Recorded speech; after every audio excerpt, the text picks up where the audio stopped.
여러분 안녕하세요. 오늘 영상에서는 우리들의 운을 가로막을 수 있는 그런 사람들의 유형을 주로 운세적인 측면에서 한번 알아보겠습니다. 사람의 좋고 나쁨의 그런 문제라기보다는 우리의 금전 운이나 또 우리의 재수가 좀 원활히 전개되기 위해서 우리가 알아두면 좋은 그런 내용이 되겠죠. 돈 거래 요구하는 사람들, 이것 여러분들께서 아주 주의해야 됩니다. 여러분들의 재물 운수가 크게 막힐 수가 있습니다. 제가 여러분들에게 돈 빌려주면 떼일 수 있으니까 안 좋다라고 한다면 그건 너무 성의 없는 말이 되겠죠. 저는 왜 안 좋은지, 왜 재물 운수를 막히게 하는 그런 일이 되는지를 좀 운세적인 측면에서 여러분들에게 말씀을 드릴 때 그게 제 역할인 것 같은데요. 이유가 있습니다. 이 재물운수는 재물운의 방향성에 종속이 돼서 움직입니다. 그래서 특히 금전에 들고 또 나가고 하는 이런 돈의 흐름은 아주 예민하게 운세작용해서 직접적인 영향을 미치게 되고요.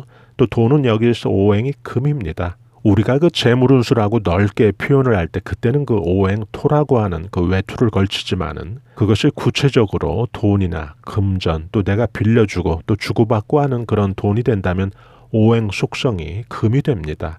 이때 꼭 구별을 해서 우리가 생각을 좀 잘 해야 되는데요. 저 사람은 돈복이 있는 사람이야 라고 우리가 말을 할 때 여기에서 돈복은 오행이 토가 되죠. 오행토를 의미하는 그런 재성을 뜻하는데요. 내가 친구에게 빌려주게 되는 그런 돈은 그것은 돈복이나 또 재성이 아닌 현금의 돈으로서 즉 오행금의 속성을 갖는 그런 금전을 뜻하게 됩니다. 오행금은 전도율이 가장 높은 그런 속성을 지닌 오행이 되는데요. 우리가 번개 칠 때 만약에 쇠를 우리 손에 들고 벌판에 서 있다면 어떻게 될까요? 바로 번개 맞기 딱 좋겠죠. 손에 쥐어진 이 오행금의 속성인 이 쇠가 있기 때문에 더욱 그럴 텐데요. 내 통장에서 무슨 용도로든 돈이 좀 출금이 되는 그런 운세작용은 아주 전도율이 높게 그 다음에 또 같은 명령어로 수행이 되는 그런 컴퓨터의 입력 작업처럼 생각을 하시면 됩니다. 내 운세의 그런 재물작용에서 같은 방향으로 작용하려는 그런 성질을 갖게 된다는 거죠. 탤런트 견미리 씨의 전 남편인 이명규 씨가 165억이라는 아주 막대한 재산과 또 유산을 그가 탕진하는 데 걸린 시간은 2년 6개월밖에 안 걸렸는데요. 일반인들이 생각을 하면 참 이해가 안 될 수도 있죠. 펑펑 써도 최소한 한 10년은 끄떡없이 쓸 그런 돈 같은데요. 이 재물 운세의 작용이 갖는 오행 속성 때문에 그렇습니다. 한번 나가려고 줄을 선 이 재물의 운기는 나가는 방향으로 손에 손을 잡고 금전들이 아주 줄을 선다는 것인데요. 이런 경우 나무의 오행 같으면 손은 잡고 있어도 서로 통하지 않기 때문에 또 상호 연관성이 작게 또 운세에 영향을 미칠 텐데요. 그런데 여기서 돈이라는 것은 나무의 오행의 속성을 갖는 것이 아니고 특히나 전도율이 높은 쇠, 금의 속성을 갖는다는 거죠. 우리가 전기에 감전된 사람을 구하려고 손을 내밀면 어떻게 될까요? 아마도 그 사람을 살리는 게 문제가 아니라 우리도 아주 따라서 황천길 구경을 하게 될 텐데요. 이치가 이것과 똑같다고 보시면 됩니다. 이런 이유로 인해서 우리가 행하게 되는 이런 금전거래는 항상 우리가 좀 주의해야 될 필요가 있습니다. 여기에서 생활 풍수 차원에서 꼭 부득이 또 여러분들이 또 살다 보면 금전거래를 또 할 수밖에 없는 그런 경우도 생기는데요. 이런 경우에 여러분의 통장이 2개 이상이라면 될 수 있으면 잔고가 좀 적은 통장에서 송금을 하면 아주 좋습니다. 여러분들께서 통장이나 계좌 또 잔고를 생각을 하실 때 요즘은 종이 통장 들고 다니는 그런 세상은 아니죠. 그래서 우리가 자칫 이 재물곳간의 그런 공간을 좀 사이버상의 그런 공간으로 인식을 할 수가 있는데요. 이런 인식의 차이가 바로 여러분의 재물 운수를 크게 좌우할 수가 있습니다. 엄연히 그것은 재물창고, 즉 재물곳간으로 여러분들께서 생각을 하셔야 됩니다. 돈복이 그래야 크게 지켜지고 만들어집니다. 그 다음에 여러분들께서 부득이 큰 지출을 한 그 후에 관리하는 방법을 좀 말씀을 드리겠습니다. 생활비나 관리비 또 주유비 또 애들 용돈 이런 건 말고요. 규모가 좀 있는 그런 돈의 지출 시에 너무 오래 또 입금 상태가 없다면 이런 경우에는 재물곳간이나 재물창고가 열려있는 거나 마찬가지죠. 재물운에는 좋은 게 아니죠. 이런 경우에 반드시 기백만 원 이상의 그런 큰 지출이 된 상태에서는 그 계좌에 단돈 1,000원이라도 좀 입금의 형태로 열려있는 재물창고를 좀 일단 닫아놓을 필요가 있습니다. 예를 들어 그 다음날 또 돈을 빼서 써야 되는 그런 출금 상황이 예상이 되더라도 여러분들이 그 생각을 해봤을 때 이 정도 액수면 그 내 통장에서는 좀 목돈이다 이렇게 생각이 든다면 꼭 이렇게 한번 해보시기 바랍니다. 돈이 좀 잘 안 새고요. 이렇게 하면 돈이 아주 잘 모아집니다. 기준이 되는 그 돈의 액수는 제가 그 천편일률적으로 말씀을 드리긴 좀 곤란하겠죠. 왜냐하면 영상을 들으시는 또 여러분들의 그 경제적인 환경이 다 다르기 때문에 그걸 일률적으로 말씀을 드리긴 좀 무리고요. 일반적으로 또 생각을 해보면 우리들 그 서민의 경우를 좀 예를 들어보면 적어도 한 기백부터는 이런 전략이 아주 좋습니다. 원칙은 그 통장을 그 재물창고로 좀 인식을 하는 게 그 순서고요. 이렇게 했을 때 그 돈복이 아주 좋아집니다. 그 다음에 이 말할 때 툭툭 그 치면서 말을 하는 사람들 가끔 있는데요. 이거 그 재물운수에 아주 안 좋습니다. 기분이 상하는 차원은 둘째고요. 이것은 오행작용상 그런데요. 진짜 이거 안 좋습니다.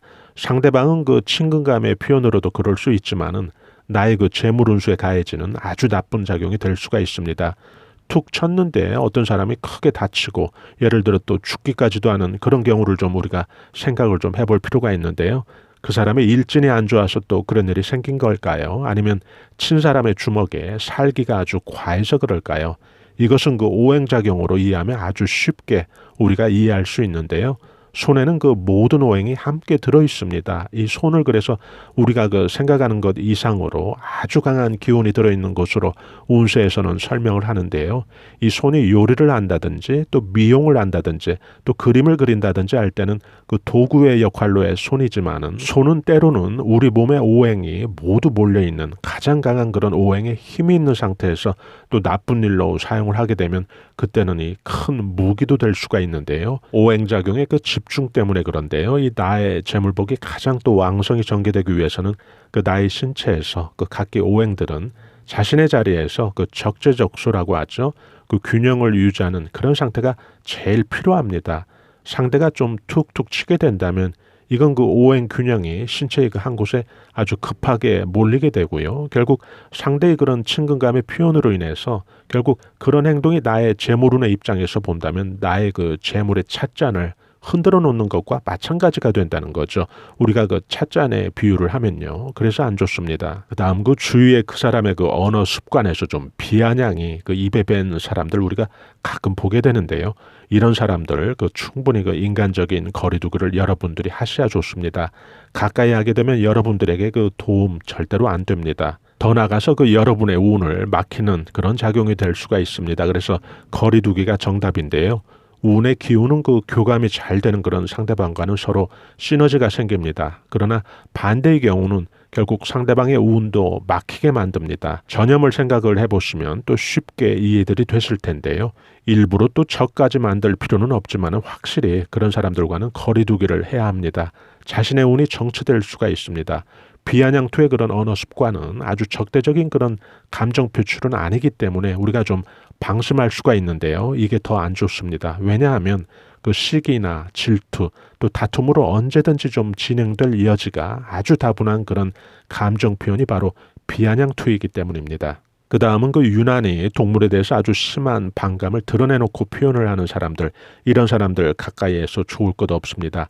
운을 막히게 할 수가 있고요. 또 동물을 키우고 안 키우고를 이야기하는 게 아닙니다. 사정에 따라서 뭐 동물을 사랑해도 형편 때문에 또 못 키울 수도 있죠. 여기에서 말하는 것은 그런 경우를 말하는 게 아니고요. 주위에서 보면 동물이 무슨 해를 끼친 것도 아닌데 아주 소스라치게 놀라는 신용을 한다든지 아주 무슨 못 볼 거라도 본 것처럼 아주 드러내놓고 심하게 그 반감이나 적대감, 혐오감 이렇게 표현하는 분들을 보게 되는데요. 100%는 아니어도 대개 이런 분들 여러분들에게 도움 안 됩니다. 거리두기가 답입니다. 사소한 것 같지만은 내 운까지 결과적으로 막히게 할 수가 있습니다. 이유가 있는데요.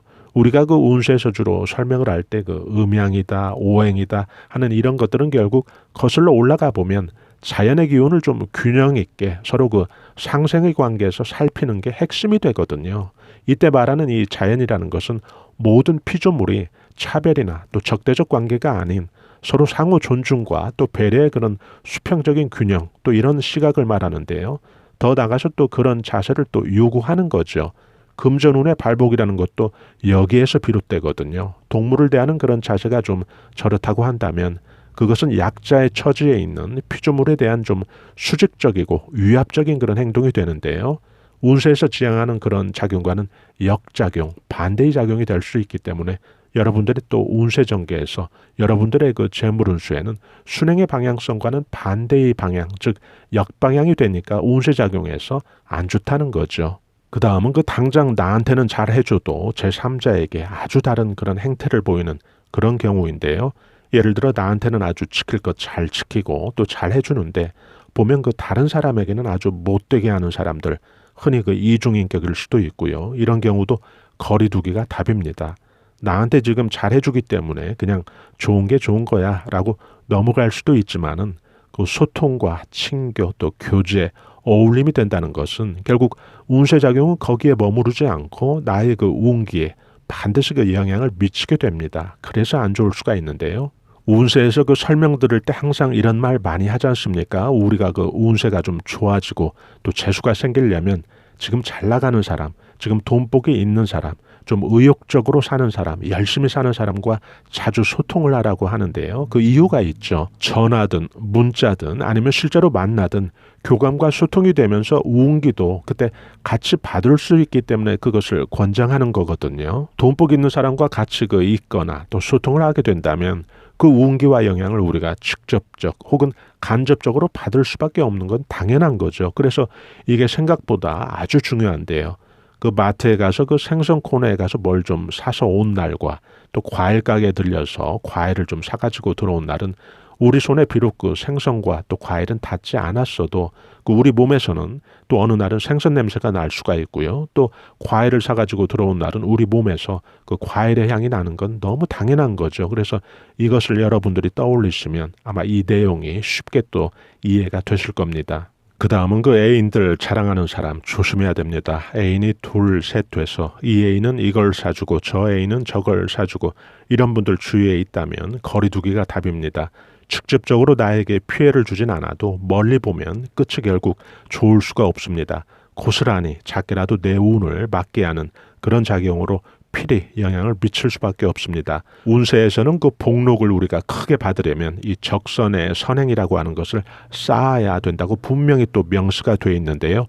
선을 쌓는 그런 행동은 물론 아니겠죠. 그 다음 그 분노 조절 안 되는 분들, 이런 분들 주위에 있다면 역시 그 운을 막히게 할 수가 있습니다. 오행에서 설명을 할 때 이런 경우는 지나친 그 화의 기운의 득세라고 표현을 합니다. 여러분들은 쉽게 그 가뭄에 쩍쩍 갈라진 그런 논이나 밭을 떠올리시면 되는데요. 그 감정의 밭이 이렇게 화기운이 득세를 하게 되면 이런 형국이 되는데요. 이런 상태에서는 그 밭에서 아무런 또 수확은 기대할 수 없겠죠. 화기운의 득세라고 하는 이런 감정으로 사시는 분이 가까이 있어서 또 여러분들과 소통을 하고 교제를 하고 또 왕래를 하고 또 알고 지내게 되면 자연히 그런 기운이 나의 운세에 영향을 줄 수밖에 없습니다. 당연히 이렇게 되면 나의 재물운수를 막히게 하는 일정 부분 영향을 준다는 것인데요. 나한테 피해만 없으면 되지라고 또 생각을 하신다면 이 이야기를 해드리고 싶은데요. 오행에서 살펴보면 이 화의 기운이라는 것은 순간 발화력이 아주 강한 특징을 가지고 있습니다. 화기가 그 순식간에 번지게 되는데요. 이 불의 기운의 그 속성상 그 주변부까지 아주 급속히 덮치는 그런 속성을 가지고 있습니다. 지금 당장보다는 안정적인 그런 여러분들의 그 운세 전개를 위해서 꼭 이런 내용도 기억을 하시면 좋을 것 같습니다. 3일 전에도 그 아파트 층간소음 때문에 위층에 올라가서 살인을 하고 그 다음에 자수를 한 그런 사람 뉴스가 떴었는데요. 대표적으로 그 화기운의 득세가 미치는 그런 부작용 사례로 보시면 됩니다. 이 영상을 듣고 계신 또 여러분들 가운데 위층이나 또 아래층에 좀 감정이나 분노 조절이 안 되는 그런 이웃이 있다면 화기운의 그 득세인 경우로 보셔야 되고요. 또 집안의 그 물기운을 이런 때는 좀 균형 있게 배치해주면 아주 좋습니다. 예를 들어 어항이나 분수, 또 실내 물레방아 이런 그 물 관련 소품을 이용하면 그 풍수 차원에서 아주 좋습니다. 오늘 여러분들과 함께 간단히 그 재물운수를 막히게 할 수 있는 사람들 그리고 그런 사람들의 행태까지 함께 간단히 살펴봤는데요. 여러분들에게 주어진 그 재물복이 그 타인에 의해서 손실이 되거나 또 타인에 의해서 그 피해가 되지 않도록 이런 내용도 참고가 되면 좋겠습니다. 이 영상을 들어주신 구독자님들 그리고 시청자 여러분들께서 금전운 크게 열리는 재물대통하는 그런 시간들이 꼭 되시길 바랍니다. 저희 감성수채화 TV에서는 앞만 보고 열심히 살아가는 우리 서민들이 자연의 기운, 운세의 기운, 또 풍수의 기운으로 우리 삶을 한 단계 끌어올려주는 데 도움이 될 만한 각종 운세 정보, 풍수 정보, 꿈 해석 정보, 로또 운세 정보 올려드리고 있는데요. 중년에서 실버 세대까지 행복한 인생을 위한 자기 개발과 감성 충전을 위한 다양한 정보들도 함께 올려드리고 있습니다. 좋아요와 구독으로 또 이런 정보들을 실시간 무료로 또 편리하게 받아보실 수 있으니까요. 저희는 다음에 더 알찬 정보로 여러분들 다시 찾아뵙겠습니다. 대단히 감사합니다. 여러분 안녕히 계세요.